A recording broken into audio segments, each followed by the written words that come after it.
Hello and welcome to another episode of the Hope Warrior Project podcast. Today we have a special guest, Ashley, who we're not super close. We don't know each other like personally, but we went to a conference together way back, and I came across this program that she's offering, and I just thought, wow, this is something that is so needed. And it drew me in because it's something I could relate to, that I have experience with. And yeah, I just wanted to know more about her story and why she was doing this and why she was so passionate about it. So a little bit about her story is that she struggled for years to find confidence, independence, and joy in her life after a divorce. And through her journey was long, and in her words, not so graceful, but she was able to find the guidance and tools needed to own her story, to take it back and kind of rewrite the ending. So she really worked through that grieving process and rebuilt her newfound life, which now she feels confident, independent, and can have joy, find joy, and bring that with her. So she's turned her pain into her passion, and she's guiding other women through the healing process after divorce. And that's what I was referring to, that I came across, that I thought was so amazing. So we're going to be talking to her. So welcome, Ashley. Thank you so much for being with us today. Thank you so much for having me. I'm super excited. Well, we always love having new guests on our show, a different topic each time, and then, things that we can just all relate to in one way or the other. And for myself, I can definitely relate to the, not so graceful, after a divorce. I went through one myself, so totally get that part. And it's interesting, everyone, I think, that goes through a situation like divorce, the things that led up to it, the reasons behind it, the details behind the situation are all unique, right, to the individual. But I think some of the things that we can all maybe feel and resonate with is some of the feelings that go along with it, right? So talk to us about when you were going through that, when the feelings that you were having, kind of when it was the hardest part, going through life after or going through the divorce. So it was a huge shock to me. My world was turned upside down, and I was just constantly in survival mode, constant fight, flight, freeze, and just trying to figure out who the heck I was. Like, I was a mom, I was a wife for so long, and yes, I still was a mom, but it was different. It didn't look the same. We didn't live together. Just things were so different. And I was in my relationship since I was very young. So I didn't have a lot of time of Ashley alone. And so it was like, who the heck am I alone? I went from a daughter to a wife, and now I'm just Ashley. So I didn't have the tools I needed to really figure that out. So instead, I just turned down the road of self-sabotage because it was such a scary place to be in. The fear just consumed me. And I would say I was not in freeze. I was fight or flight every day. I'd wake up in the morning filled with that anxiety and that fear. And I needed to find ways to self-medicate and get rid of that, because I didn't know how to handle it. And I didn't know where to even start, let alone did I even think I needed to start. Like, this wasn't supposed to happen in my life. I was 32 years old, I'd bought my dream house, had, a great job. I was at that point in my life where you felt like, all right, people say your 30s are the best because you have the knowledge and you have the income to support it, and you're just kind of really settling in your life. And then all of a sudden it was like, just kidding. You have to learn how to pay rent on your own. You have to learn how to change your oil on your, just all these crazy things. And I was 32.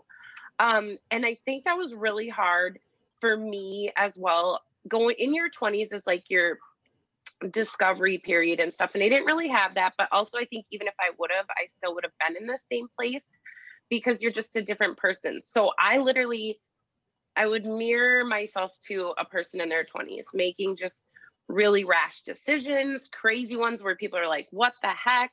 But usually in your 20s, that's expected. But when you're 32 and you had already had this settled life to your friends, now it's like, it's crazy. They're like, what the heck are you doing? Like, have you lost yourself? You know, it reminds me of like a midlife crisis, but this was a forced one. So for like a year and a half to 2 years, I was lost. I was completely lost. I felt at times that I had found Ashley, but then I would go out and contradict myself and do things that just provided more judgment from others and shame and guilt within myself and judgment of myself. My core values of who I am as a person and what I want to be as a person were not aligning with my day-to-day actions whatsoever.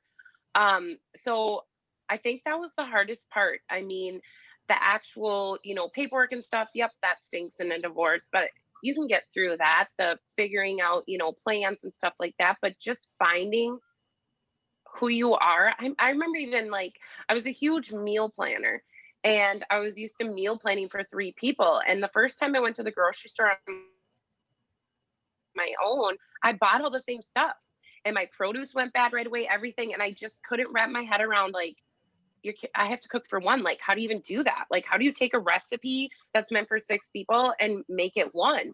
So it was really just, it felt like leaving home. When you leave at 18, it's super scary.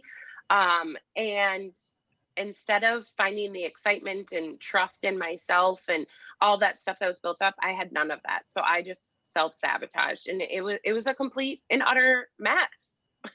Ungraceful to the nth degree. You know, when you were talking about like the fact that you got married young, and then, you know, the part of your life in your 30s, you were acting like maybe a 20-year-old was. That was what happened to me too. I got married when I was 19 and then was married for 14 years when I got divorced. And it just confuses you. You're like, what do I don't know who I am. And I remember something that really impacted me. I was seeing a counselor at the time, just like, help me, please. I don't know what I'm doing. And one of the things she said is, you know, you didn't have that period of time in life where, you know, a lot of younger people would. Those 4 years, you know, because I got married right out of high school, right? I didn't have those 4 years through college or just kind of like sowing your oats and doing all of that. And so it's like that was delayed for me. And it sounds like, you know, you kind of experienced something similar. Oh yeah, definitely. It was definitely delayed for me. Like I said, I pretty much went to living at home I had a roommate for maybe 6 months. And then got into this relationship and that's, you know, I was 18, 19 years old. And granted, we didn't get married for 7 years. We cohabitated and we might as well have been married. Yeah. So that was my life. And I built my entire, who I was built as Ashley, the mom, Ashley, the wife or partner. Right. And that was all stripped from me. And I had never really lived life independently. And what do I like? I didn't even know anymore. Like you change when you're married, you know, it's a partnership. So like if they don't like onions, you don't put onions in your spaghetti. If they, you know, and it's like, wait, I like that stuff. I can actually put that in now. Like I was thinking about it yesterday. For dinner, I had a tuna sandwich and sauteed asparagus. That makes no sense to anybody in their mind, but I can make that if I want now because nobody's here to say, we can't eat that, you know? So it's finding those things and accepting it. But yeah, it was definitely what most people would be there, like sowing their oats and stuff. Those formative years I did in my 30s. It almost makes me think that maybe it should be like a law or something that like you have to be single for like 2 years or I don't know what the magic number is, but I can so relate to like what you guys are saying as well, is that like I was always a relationship person. I loved having a person. And when I was young, it was like a best friend. And then when I was old enough to like date, then it was always a boyfriend. And I would jump from boyfriend to boyfriend and it was always like serious, like this is my person. And then until it was my husband, right? And then like when we were having issues, I literally didn't know who I was on my own. And I think that's probably a big contributor to divorce is that a lot of people go down that path. And then we like create this identity as a pair when that's really like not healthy because like you were saying, you let so many things of yourself go like, what do I like? What do I, what do I like to eat? What do I like to do? Because like, you're just wrapped up in this like pair version of you that like you're not able to just fully flourish, I guess, and appreciate Right. like all the parts of you, right? So But I would say I do see now that that can be done while being in a relationship. Um, I know we'll talk more about working through the process, but I just want to quick say, like, where I'm at now, I am in a relationship again. Um, and we're very independent. And it's crazy because that's not what my first relationship was like. But I also think too, because I gave up or changed so much of me to be that partnership, like, you have to hold on to some of yourself and not lose all of yourself in a relationship. And that's kind of the perspective I'm at. So I don't want people to be scared, like, oh my God, I have to have single time. I think if you have healthy relationships, um, and you just do the work constantly, like, you can listen to podcasts about personal development and things like that, and you can constantly be growing yourself as an individual and then also be in a relationship. So I just wanted to say that quick. yeah, no, thank you for saying that, because I feel the same way. And you know, I'm still with my husband, but our relationship is so different than it was before, because before it was that like codependence, and now it's like you are 100% a person, I am 100% a person, and together it's like a team instead of Yes. this blob of like Right. Yeah. who knows what. And like, and then I'll find myself like falling back into old ways or old thought patterns of the codependence, and I can feel it right away. Like, it affects everything. And then I have to step back and say, okay, like, no, we're not doing that, because look where that led. And so it's an intentional choice, because a lot of that is like, you know, things that we decide when we're a child, and they're just like in our subconscious mind. So it's constant work, but yeah, it's totally possible. But coming back to your story, like what changed? So you were in this time of like self-sabotage and just feeling lost, not knowing who you are, kind of like what was it that changed the trajectory of like your story? So, like I was talking earlier, I ended up, not only was I self-sabotaging and just spiraling out of control, I got really, really depressed. And I got to a point where staying on earth or taking my own life was a real true discussion in my brain, and a real true option to me, and maybe the only option there was. I'm so grateful today that I did not make that choice. And, you know, I lost my father to suicide as a young girl. And I've lost many other people. And I'm just so grateful because of the amount of pain and stuff it causes. But my work got wind of my wonderful extracurricular activities on a regular basis and how they were affecting my work performance as well. And I actually got written up. And I was irate. I was like, are you kidding me? You're kicking me when I'm already down. Like, you know, my life has been turned upside down. Like, if my husband would have died, you would have been more empathetic. And it was a really crappy process. And I would say, like, I wish it would have been handled differently, but also I can find the gratitude in what occurred and my ability to work through it. So part of that was I was put on a performance improvement plan. And one of our supervisors did what's called reflective supervision. Essentially, I called it counseling, the best kind of counseling ever. Mind you, during my years prior of, you know, flopping out there like a fish out of water, I had tried counseling and it was so unhelpful for me. I'm a verbal processor, and I'm also a person that needs to come to my own conclusions, or I really don't take that advice. Like, if you're trying to tell me what to do, that's exactly what I'm not going to do. I'm going to do the exact opposite. That's just, I've always been that way. That's why I was as a kid. That's just who I am. So this manner in which she worked with me, first of all, she met me with non-judgment and empathy. It was the first person I had met since my divorce that actually didn't judge me when I told her the things I was doing. And she was so empathetic with me. And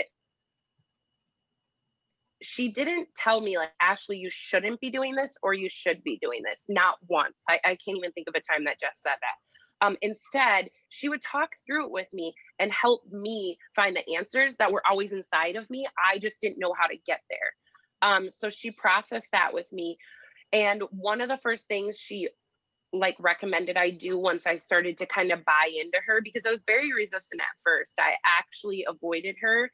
And finally, one day she called me into her office and she goes, I figured it out. You are using avoidance right now as a technique, and I need to quit allowing it. Like, we're meeting next week. And I'm like, gosh darn it.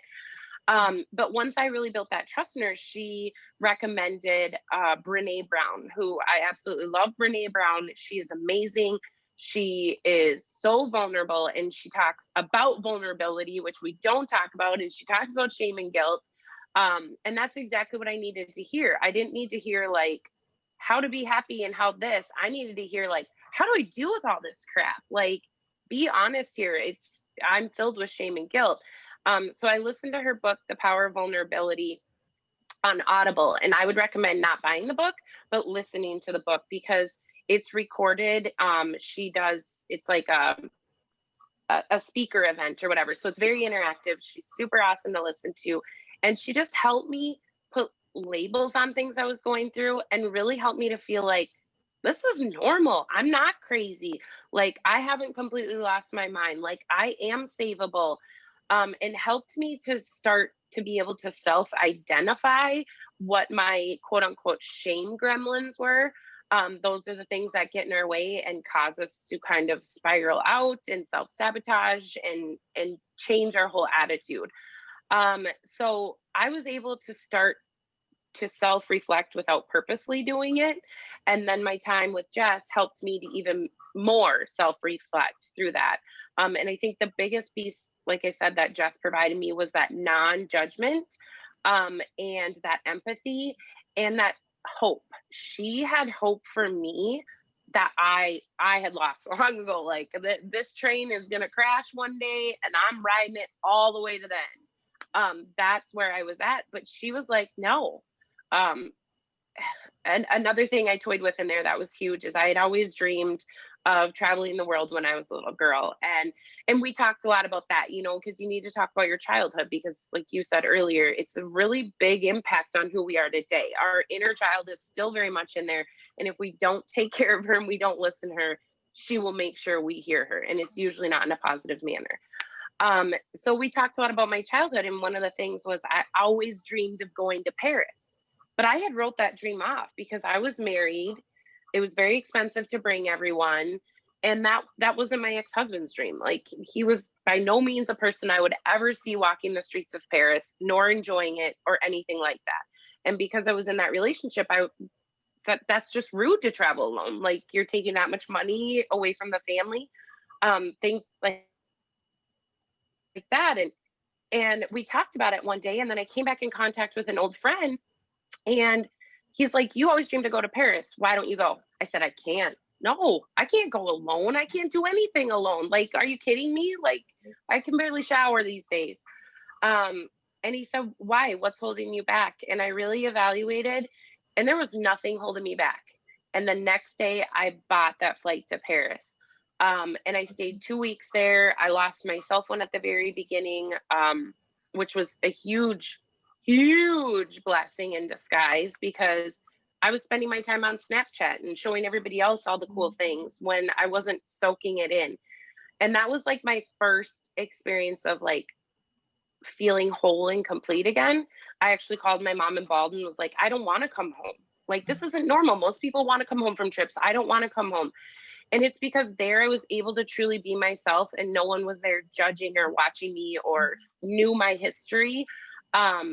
And that also played a big part in my healing process, because I was able to reflect on the feelings I had there, and how I could bring them here. And that was learning how to, everybody's going to judge me. Like, that's just what people do. They judge. They're judgers. But I can make a choice to not judge myself. And that truly was the biggest impact. And by not judging myself is through self-reflection, because you don't know you're judging yourself unless you really reflect on it. It's crazy how it creeps up on you. And through that, I was able to realize that this also back with my Paris trip, that this new life I have can be anything I want it to be. Yes, I am still a mother and my son is very much part of my life, but Ashley leads this life now. And I can only be the best mom for him if I'm healthy and I'm following my dreams. And I want to show him and other people that just because my life fell apart does not mean my life is over. So yeah, I mean, that's kind of, I guess, the meat and potatoes of how I started to work through it. I mean, so much packed in there. And as you were talking, I mean, I was just writing down a few notes here because some of the things I really want to just, like pinpoint is even this idea that you said, when you were in a relationship, you didn't feel this independence, right? And then you're on your own and you're in a relationship now and how different that looks. I think that's one thing that we can sometimes miss, that even through bad situations, there's good that comes from it because we've learned something about ourselves. We've learned maybe how we want to do things differently and how that's improving our life today. And so, for me, that's something I've tried to really focus on in my own life is like, wow, there are things, if I could go back in time, maybe I would have done some things differently. I can't, right? So what can I do now? So that really stuck out to me. And just this whole idea of being able to talk to people without feeling that judgment from them, because you're right. I mean, there's judgment everywhere, and we are a lot of times our own worst critics, our own worst judges. And that's hard when we're already judging ourselves and then we feel it from someone else as well. It makes us not want to be vulnerable and share what we're going through, right? And so finding someone that you can talk to and open up and feel that they're not judging you is so helpful, so powerful. And went through a lot, right? Like the changes and how you looked at it, being brave and going on your trip by yourself, and how that, you were able to find out more of who you were, who Ashley was, didn't have other people looking at you.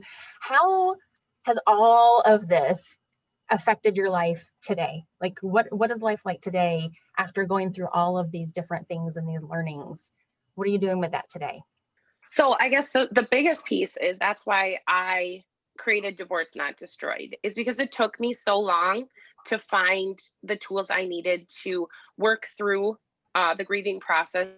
First of all, own my story, work through it, and then rebuild it.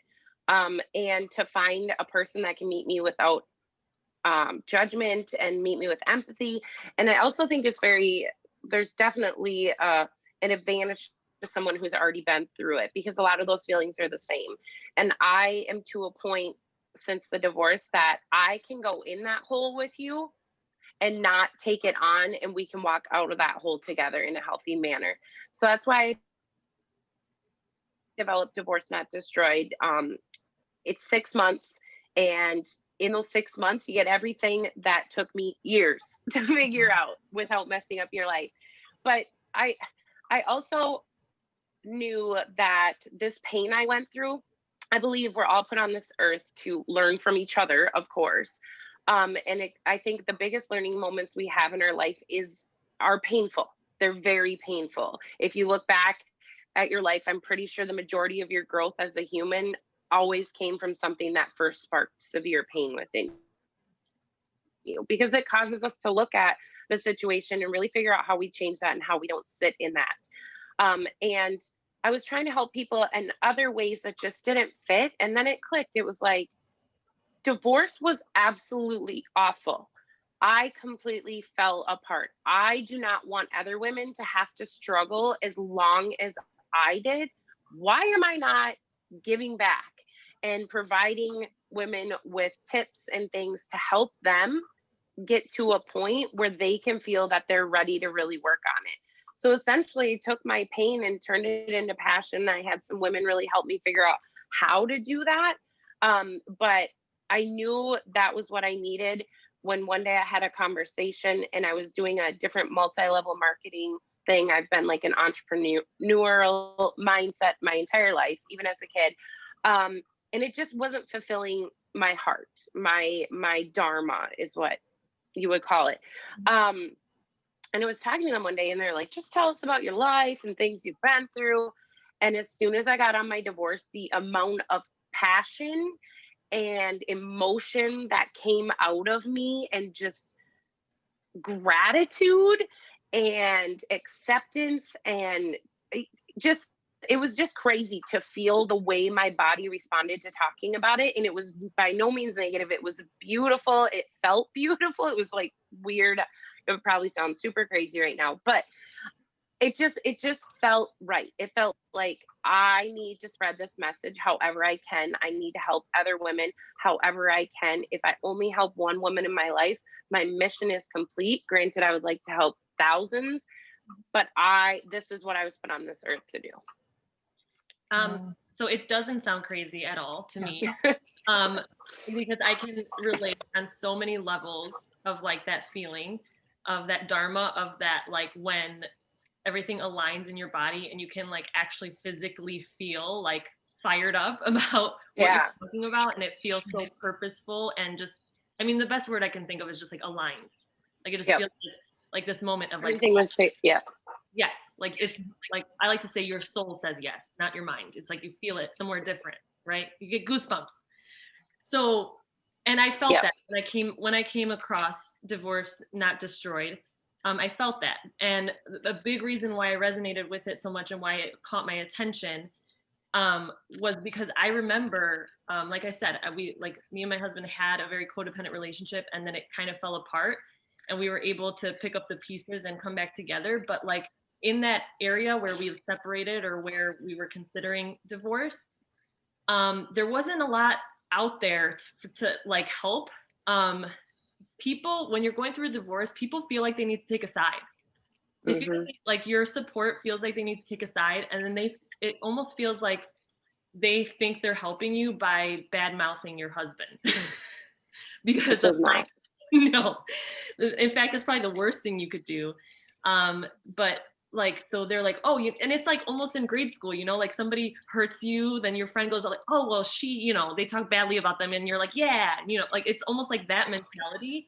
But it's so hurtful and it's so painful, because you fell in love with this person. You literally gave them your life, and then somebody's like talking about them in this way, and like I can't even explain how painful that is, because then you don't trust yourself for falling in love with this person, right? So it's so complicated.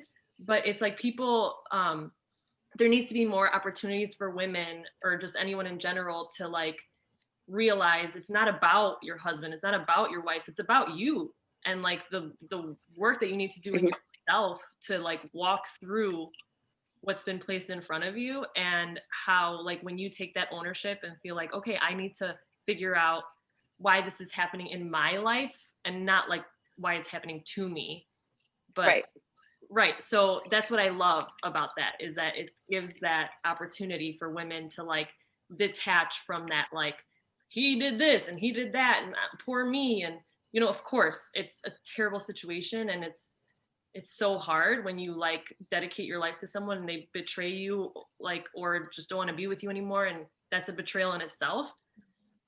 So just quickly, because I know we're like talking on and on about this, because we're like all passionate about this, but kind of what do you do with these women in your group, and kind of like, I don't know, like how can people that aren't necessarily going through divorce or going through this, like how can they take those steps and apply them to whatever they've been going through? So I've actually used these steps in a much smaller version, smaller things in my life to help me work through them. And the first piece is owning it. And I'm a verbal processor, but I believe this helps anyone, whether you're verbal or in your own head. And when I mean own it, I mean like tell someone who has earned the right to hear your story. And granted, Jess, I didn't know her very long, but in the short time, she showed me that whatever you tell me is not going to rock my world. I'm not going to judge you, and I'm going to meet with you with empathy. So like that person could earn the right to hear your story in a short period of time. I'm not talking about go find a homeless person on the street and tell them your story. Not going to work. You need to find someone who has earned the right to hear your story, meaning someone who's going to meet you with non-judgment and empathy. Those are my two biggest things. And then you need to work through it. Anytime there's a significant loss in your life, like, you have to grieve. And so easily we get stuck on the depression stage right before that, because depression is super hard to get through. But I'll be honest, you have to go to that stage to get to the next stage. And it doesn't have to be an ugly process like it was for me. And that's why you need to find the proper supports and tools to really move through that and become self-reflective. Like building that toolbox to respond for those triggers, because the grieving process also doesn't go away. I still at times find myself thinking like, oh, I really miss this about my life before I miss that. No, I do not miss the relationship with my, like, as a human. I miss the aspects of the things we had built, the dreams we had for the future. And those come up from time to time. Yes, they're not as huge as like the whole box, of being exploded for divorce, but I still use the same tools. And then the rebuild it. So those are my three main phases: own it, work through it, and rebuild it. And rebuild it is my favorite place. And that goes to anyone going through a grieving process. And that is when you fully get to take ownership. Like, you already took ownership by owning where your story was at. You took ownership by working through the grieving process. And now it's up to you of what your future life looks like now that you've made it through this. And it's the most amazing, beautiful, crazy time in your life, but enjoy it. Enjoy the journey. And it's just your time to rebuild what your future life looks like. So for instance, you lost a job, you lost what you thought your career was. Because I know there's a lot of people right now with, the state of the country and just everything in the state of businesses, and people are losing jobs left and right. And that may have been like your livelihood, and you thought you would retire from that job. And that is awful. And that is a huge loss in a person's life. And you need to own it. You don't work for that company anymore. You need to talk through that with someone. Then you need to work through the grieving process. But then guess what? You get to rebuild it. You could become an astronaut if you wanted. I don't know what the rules are on that, but you possibly could. Like, you get to choose whatever you want to be, or what you want your future to look like. So those are the stages. And I think it goes to any grieving process. Like, my passion is working with people who have recently gone through a divorce and are ready to start the healing process. But I mean, it's a process that can be used in any piece of loss or grieving, I believe. I just wanted to quick say something about earlier. You talked about the friend piece. And that's the biggest thing too, when you go through a divorce, is they run. It's like the plague, like you said, or they have to choose sides, or they badmouth your other. I actually was really sad the other day. I saw a pretty popular divorce Instagram site, and they posted this meme that said, okay, I'm divorced now. And then the friend responds and says, good, we always hated him anyway. That is the worst thing you could say to your friend who went through divorce. Yes, she's going to laugh it off and she's going to be like, oh yeah, so great. Really, inside, you just told her that the person that she fell in love with and entrusted her life with was really a piece of crap in your mind the entire time. And like you said, she made a bad judgment choice. Like, do not say those things. That's not helpful at all. Sorry, that I just had to go on that little soapbox. No, I think that's a great point. And, I always think too, you would not have been with that person if there wasn't something good about them, right? Right. They cannot be all bad, or else you would have never been with them.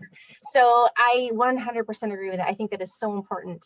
And, I was fortunate that, my family never tried to take sides. They never tried to force me or try to influence my decision, because I think it has to be your own decision. Like, you have to come to that decision for what's right for you. And then when you have all these influences of sides and opinions and whatever, who may not even, they only know what they've seen on the outside, right? They don't know what's going on behind closed doors and in the home, and in your heart.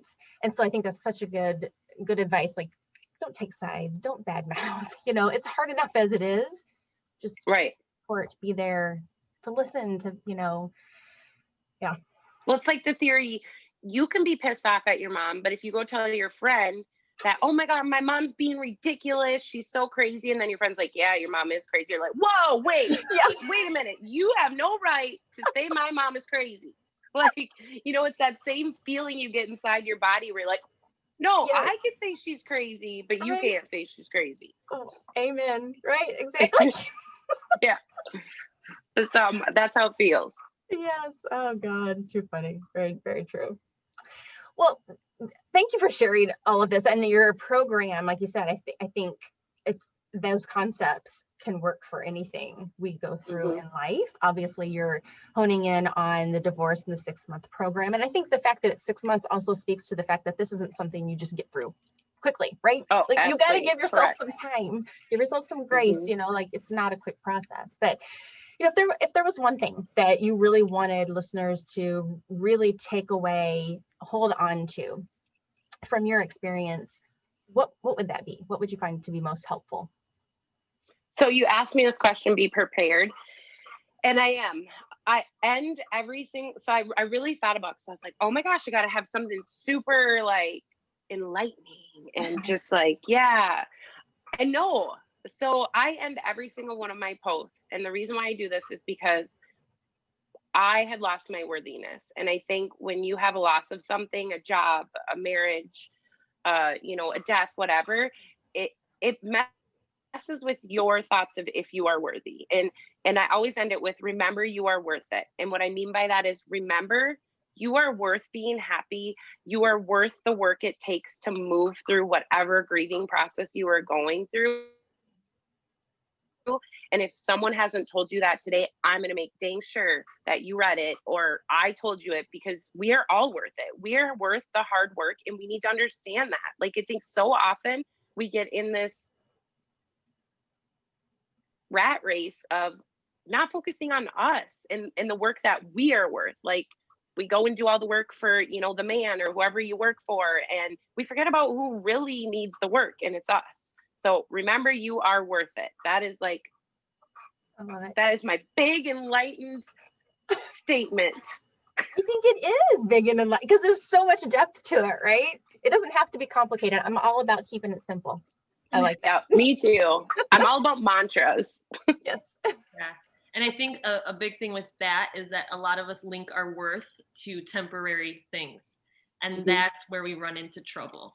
Because if you link your worth to your husband, then it might work for a while, but it won't. Like, he can't hold that. He's a human being. He can't hold that. If you link your worth to your job, again, it might work for a while, but then coronavirus happens and it can't hold that anymore. So it's like finding your worth in something that nothing can touch, right? Something inside of yourself that is there no matter what. That's where that comes from, is just that steady reminder. So I think that's exactly huge. That's huge. So if somebody listening to this is interested in your program or interested in following your journey, how would they go about finding that? So my Instagram handle is @Ash_Abramson, which hopefully you guys can put it on the post for this as well.